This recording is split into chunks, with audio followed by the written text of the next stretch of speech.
Here is a short video about printing in Python. Here we have some example code with a couple of example print statements, and we're going to execute it by hand. So you see we have an execution arrow ready and waiting. Here's a box for our output. We'll move the execution arrow until we reach a call to main, mark the call site location, and move the arrow into main and start executing statements there. We'll make a box for x, place the value 3 in it, make a box for y and place the value 4 in it, and then we reach our first print statement. This is the print function, where the argument to print is going to be the thing that appears in our output. Here the argument is x plus y, so we'll perform the computation 3 plus 4, getting the result 7, and then we'll convert 7 into a string representation.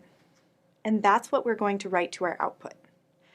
The next print statement has a string as its argument, so that's a little bit simpler.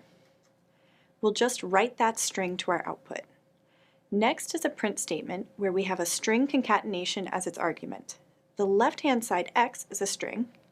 Then we have the plus sign, which when we have strings as operands means we're going to concatenate them or put them together.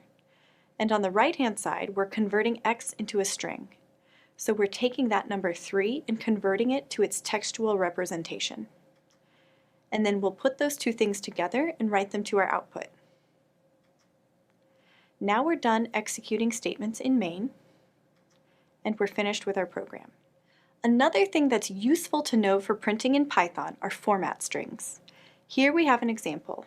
We have a string with the format notation, and the key to the syntax are curly braces that could appear anywhere in the string and indicate we're going to want to replace what's there.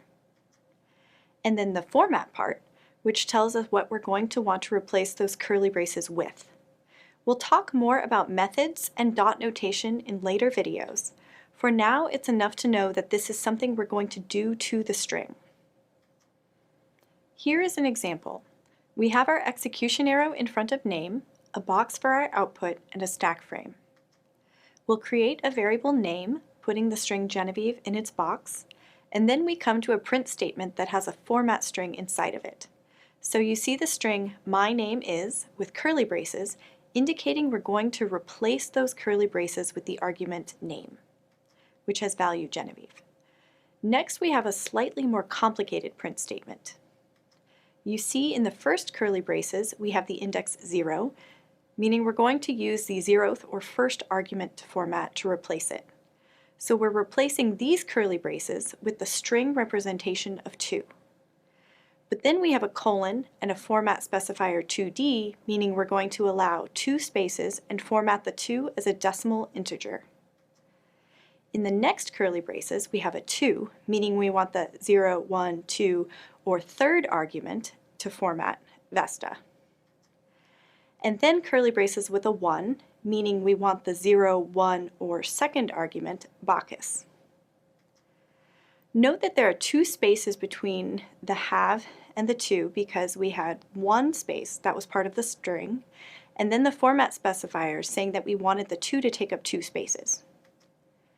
Next, we'll make a box for the variable amount and place the value 5.125 inside of it, and then we have a print statement with a new format specifier in the format string.